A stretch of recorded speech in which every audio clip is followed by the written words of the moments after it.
Hey you guys, okay, this is going to be a really quick video.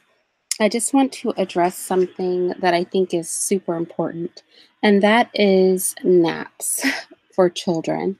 This is not something that's just for like babies or even toddlers. There are some kids that are 4, 5, 6, even 7 years old that must go down for a nap during the day.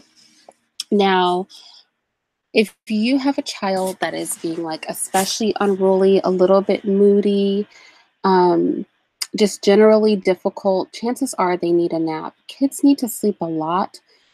And sometimes, especially if you are out running errands, things like that, you'll kind of drag your kid along for that, and they'll start to have like a meltdown. And the meltdown gets real around noon. And then by 2, 3, 4 o'clock, if they've not been to sleep, or if they haven't had a restful sleep, because if you're, let's say you're shopping or you're running errands, in and out the car, in the stroller, that's not really a restful sleep for them. You could end up in a situation that's very high stress to you as a mom. And the best way to prevent that is to just be dedicated to the naps, or at least know that if you skip a nap, then the behavior of your child, it's almost out of their control, right? Some kids are really great. Like I've had a couple of kids, well, two, because I always tell you guys, I have a lot of children and I've been a mom for 25 years. So, well, not quite 25 years, but almost. um, so, I've only had two kids out of all of my kids who have announced that they're tired. I've only had two of my little ones that are self-aware enough, even as little ones, to be like, "I'm sleepy," you know, and they will come full on attitude, crying, and they will let you know, like, "Hey, lady, I need to go to bed." But most children, in my experience, as a mom of many, they don't do that. So we really have to be on top of that, and also have some self accountability as moms. That if we aren't going to be on top of that and we're going to have a sleepy child, then what we're risking is a lot of attitude, a little misbehavior, a little bit of short temperedness, possible tantrums. All of these things are things that we're risking. And that's fine. Like sometimes you got to do what you have to do, right? But what I I want you guys to understand is that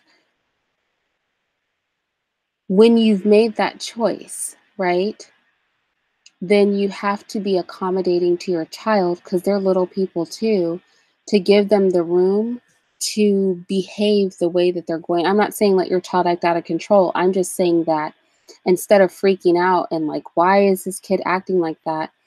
Recognize that it's that lack of sleep, right? And so you've kind of set yourself up for a difficult problem. So whenever you're able, I would just say, and this is a sacrifice, but it's a short term sacrifice, right? To plan your day around your child's nap. Your child's not going to need naps forever. It's not going to kill you. Life is long. To take, 4 to 6 years out of your life to just dedicate a couple of hours to your little one. Sometimes I know I get busy with the day and doing things, and I forget. Like today, my baby was late for his nap. I was baking with the girls. I did a little work. They wanted to put on a show for me, and it was like 2 o'clock, and my little one was just getting down for his nap, and he was overtired. Like when I told him it was nap time, he had a meltdown. Okay, because he should have had his nap around 12:31. So we were about an hour, hour and a half behind on that nap. And so what I did, and this is, I guess, my next tip would be don't put them down and walk off and expect them to fall asleep. Sometimes when kids are really tired, they get so wound up that, it's okay to hold them. That's what I do with my little one, like my youngest. He's 4. He just turned 4. He's a new 4-year old. And I will just pick him up and I will hold him in my arms. I'll give him a few kisses and I'll kind of rock.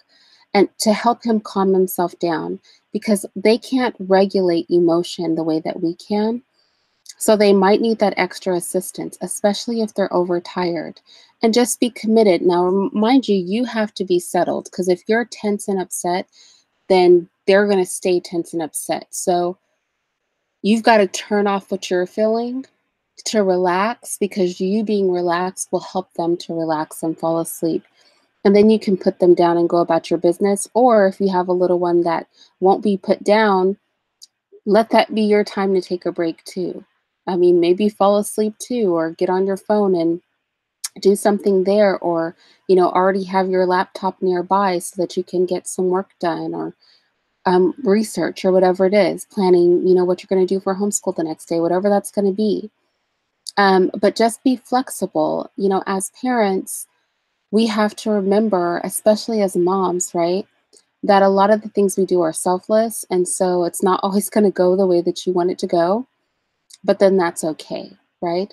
The goal is not for you to get every little thing that you want. The goal is for us to grow healthy, well rounded individuals in the best way that we possibly can. It's such an important job. It's such a hard job, right? But it's a job we have to do. And so um, I would say that making sure your little one goes down for a nap will go a long way to making your life a lot easier. And so, with that said, I'm going to go. My next video is going to be on playing games and why we should not play games in our relationships, okay? So, with that said, I hope that you found this information useful. Just try to remember between noon and 2, like 2 is really pushing it for somebody that's little. They need to get some rest. Most little ones will rest, depending on the child, between 30 minutes and 2 hours. An hour would be a good rest, but a child can rest up to 2 hours. You would be surprised. It's a great opportunity for you to have some alone time and recuperation time. If you have staggered children, it's a great chance if you're homeschooling to say, go outside. You know what I mean? Send them to the backyard if your neighborhood's not safe, out to the front, or send them to their separate corners. You can make it quiet time for everybody, even the older children. Everybody take a book, go to your room, go to a particular room, and just take some time for yourself. You need that too. Or like I said, if you have a little one that won't let you put them down, you could hold them, but be prepared with stuff for you to do while you're cradling them. And don't be afraid of that closeness. Like they're gonna grow up and they're not going to get that from you. So give them all of that love and affection while you can. We go our whole lives searching for love and affection, right? We search for partners, we engage in activities so that we can be close to other people. Childhood is this beautiful period where somebody who loves you, a lot of times the mom, because we tend to be there the most, is always available to love and give you affection. And it sets such a great foundation for little minds and little emotional stability and stuff like that in our children. And so nap time is not only pragmatic, right? Because it makes our job easier as mom, but it's also helpful, and it can be a bonding time, depending on how you approach it, and a time for you to recoup as a mom. And so, anyway, I could ramble on about this, but I won't. I'll talk to you guys later.